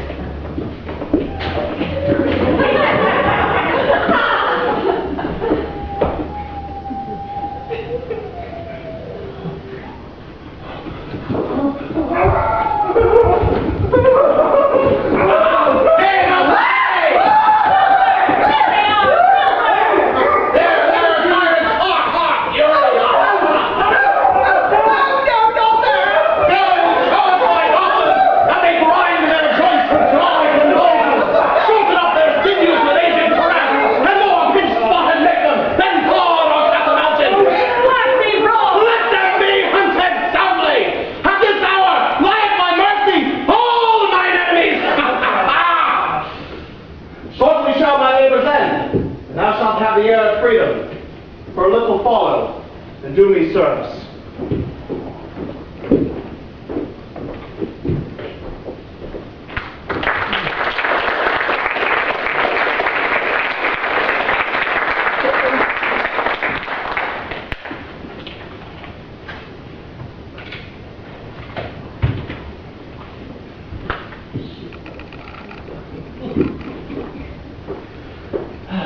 Now does my project gather to a head, my charms crack not, my spirits obey, and time goes upright with its carriage. How's the day? On the 6th hour, at which time, my lord, you said our work should cease. I did say so when first I raised the Tempest. Say, spirit, how fares the king and his followers? Confined together in the same fashion as you gave in charge, just as you left them. All prisoners, sir. They cannot budge till your release. The king, his brother, and yours abide all three distracted, and the remainder mourning over them, brimful of sorrow and dismay. But chiefly, him you term, sir, the good old Lord Gonzalo. His tears run down his beard like winter's drops from eaves of reeds. Your charm so strongly works that if you now beheld them, your affections would become tender. Dost thou think so, spirit? Mine would, sir, were I human.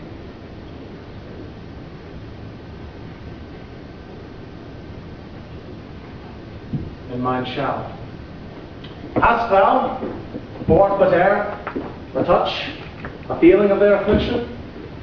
Should not myself, one of their kind, who relish all as sharply passionate as they, be kindlier moved than thou art?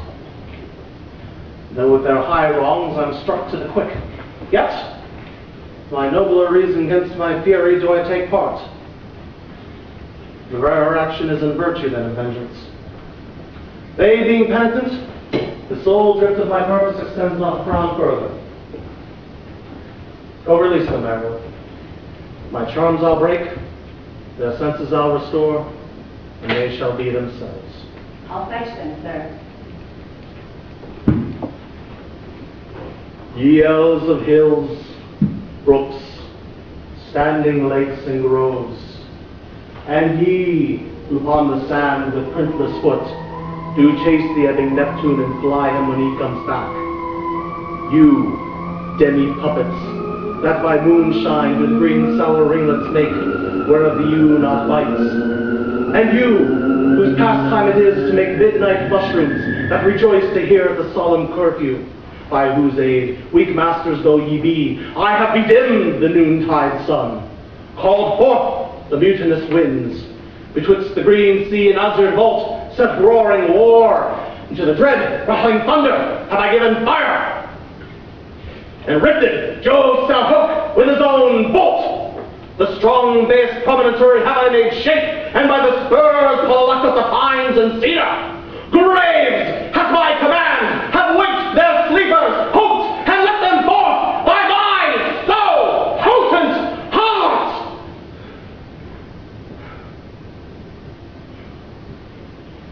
But this rough magic I hear of joy. And when I have required some heavenly music, as even now I do, to work mine ends upon the senses of they whom this airy charm is for, I'll break my staff. Bury it certain fathoms in the earth, and deeper than did ever plummet sound. I'll drown my book.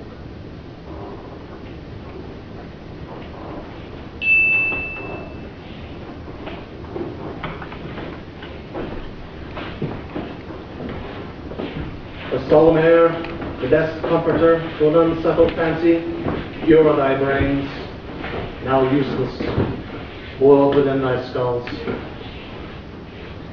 There stand, for you are spell stopped.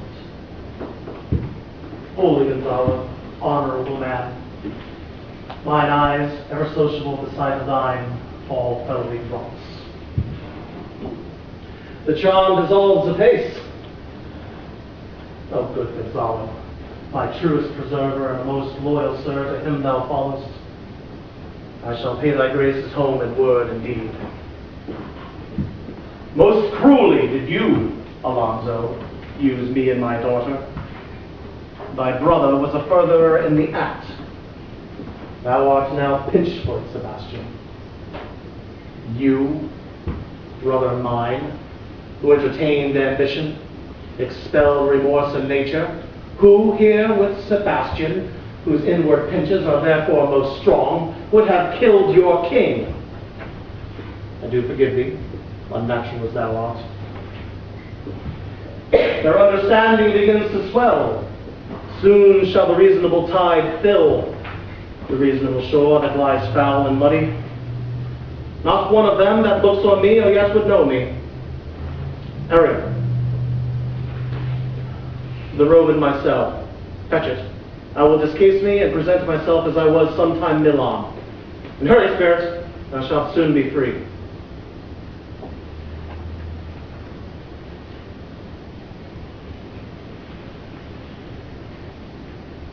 Where the bees suck their sky, in a cowslip spell I lie. There I couch when owls do cry, on the bat's back I do fly, after summer merrily.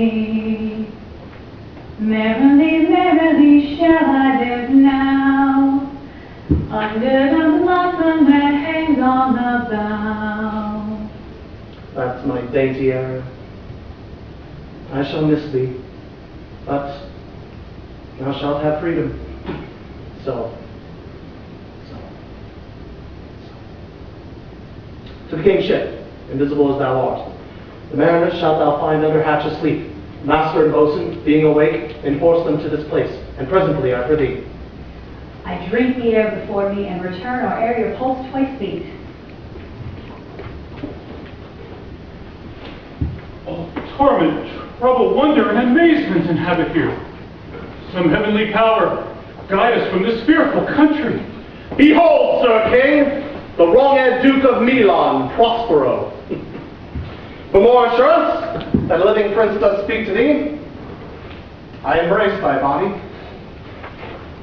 and bid thee and thy company a hearty welcome. Whether thou beest he or no, or some enchanted trifle to abuse me as bid I have them, I not know. Thy pulse beats as of flesh and blood, and since I saw thee, the affliction of my mind amends, with which I fear a madness held me. This must crave, and if it be at all, a most strange story. Thy dukedom I resign, and to entreat without pardoning my wrongs. But how should Prospero be living, and be here? First, noble friend, let me embrace thine age, whose honor cannot be measured nor confined. Whether this be or be not, I'll not swear. Now do yet taste some subtleties of the isle that will not allow you to believe things certain. But you, my brace of lords, were I here so minded, I could pluck his highness's frown upon you and justify you traitors. At this time I shall tell no tales. Devil speaks in him. No. You, most wicked sir, whom to call brother would even infect my mouth. I do forgive thy rankest faults, all of them, and require my dukedom of thee, which perforce I know thou must restore. If thou beest Prospero, give us particulars of thy preservation, how thou hast met us here, whom 3 hours since were racked upon the shore where I have lost. How sharp the point of this remembrance is, my dear son Ferdinand. Sir, I am woe for it. Irreparable is the loss, and patience says it's past her cure. I rather think you have not sought her aid. By her soft grace for the like loss have I her sovereign aid, and rest myself content. You? The like loss? As great to me as late, for I have lost my daughter. A daughter? Oh heavens, that they were living both in Naples, the king and queen there. Would that they were, I wish myself were mud in that oozy bed where my son lies. When did you lose your daughter? In this last tempest. I do perceive at this encounter, these lords do so much admire that they devour their reason. Scarce think their eyes do them offices of truth. Their words are natural breath. But, howsoever you have been jostled from your senses, know for certain that I am Prospero, that very Duke thrust forth from Milan, who most strangely upon this isle where thou wast wrecked, was landed to be Lord Aunt. But, no more yet of this. 'Tis a chronicle of a day by day, not a relation for breakfast, nor befitting this first meeting. Welcome, sir. This cell is my court. Attendants have I few, and subjects none abroad. Pray thee, look in. My dukedom, since thou hast given me again, I shall requite thee with as good a thing to bring forth a wonder, to comfort you as much as me, my dukedom.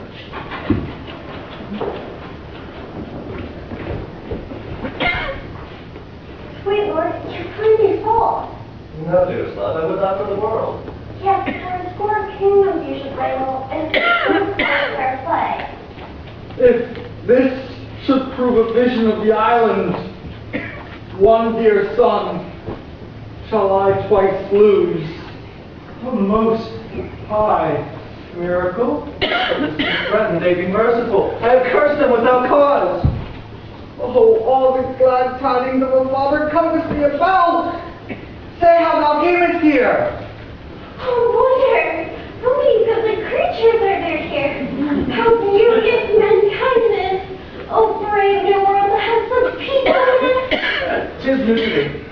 And whom is this maid this thou wast at play? Thy eldest acquaintance cannot be but 3 hours. Is she the goddess who hath severed us and brought us thus together? Sir, she is mortal, but by a mortal providence she is mine. I chose her when I could not ask my father for his advice, and I thought I had one. She is daughter to this famous Duke of Milan, of whom I have heard much renown, but have not known. A second life he has given me, and a second father this lady makes him to me. I am hers.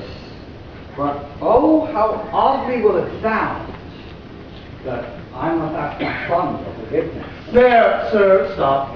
Let us not burthen our remembrance with any that's gone. I have inly wept, or should have spoke ere this.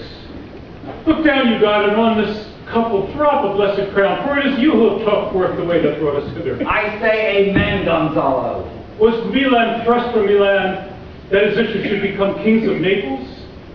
Oh, rejoice beyond a common joy, and set it down in gold and lasting pillars.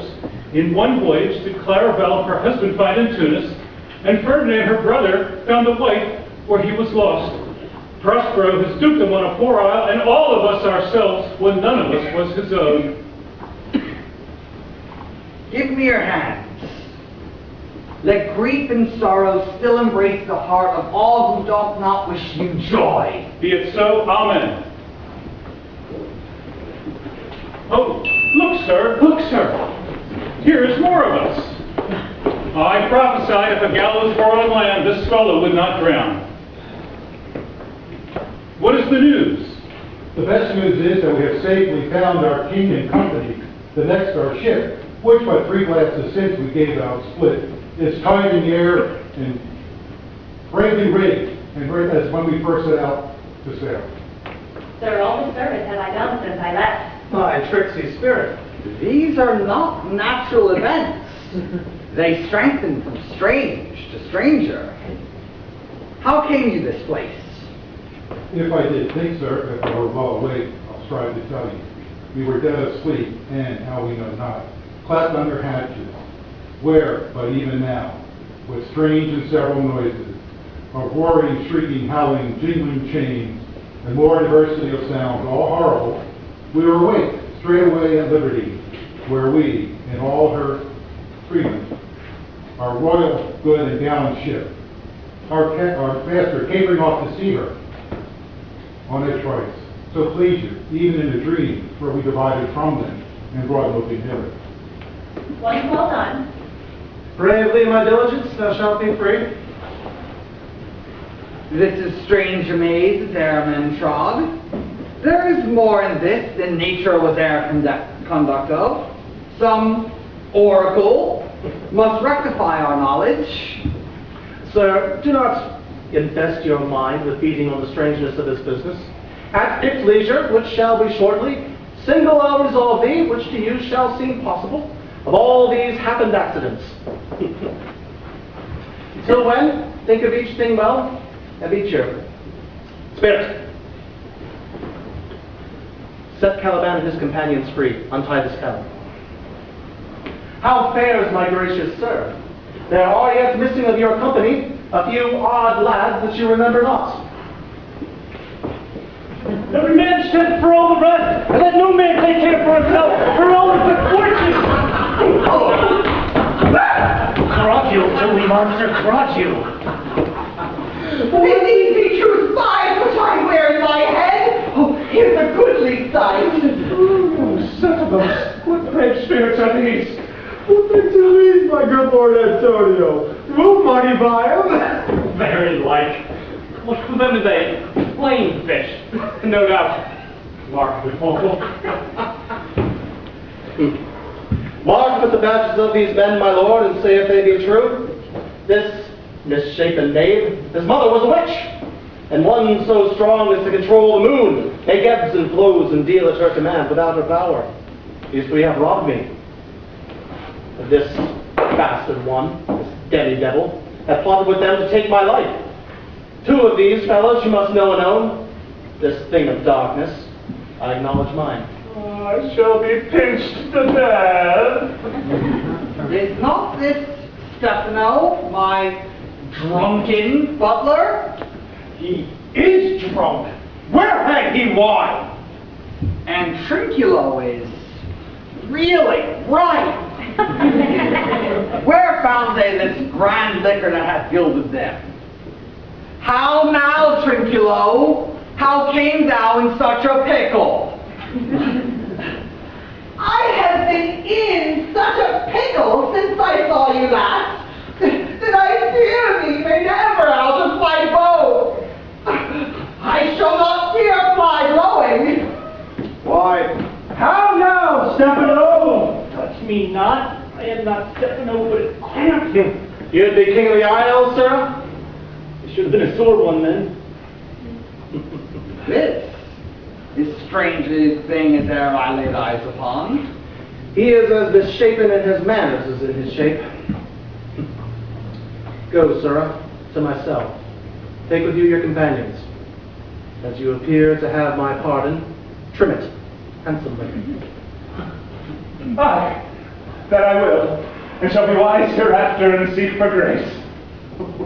What a thrice double ass was I to see this drunkard for a god, and worship this dull fool. Go to! Away, hence, and bestow thy luggage where you found it. Or stole it, rather!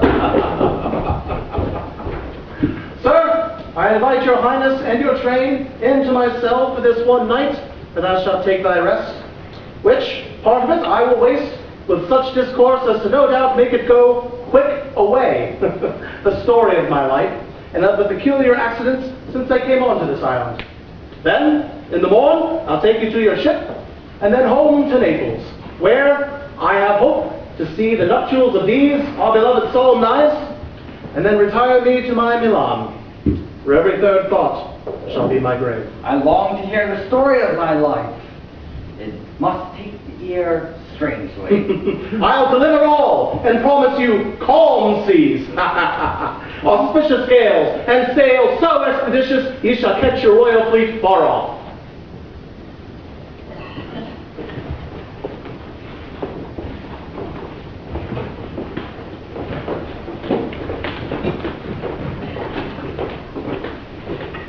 My aerial chick,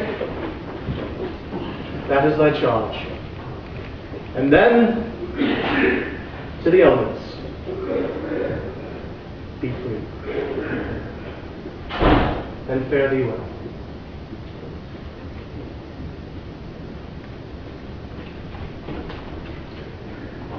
Please you, draw near. Now my charms are all o'erthrown, and what strength I have is mine own, which is most faint. Now, 'tis true, I must be here confined by you, or sent to Naples. Let me not, since I have my dukedom got, and pardon the deceiver dwell in this fair island by your spell. But release me from my bands with the help of your good hands. Gentle breath of yours my sails must fill, or else my project fails, which was to please. And now I want spirits to enforce, art to enchant, and my ending is despair, unless I be relieved by prayer, which pierces all that it assaults, mercy itself, and frees all faults. As you from crimes would pardoned be, let your indulgence set me free.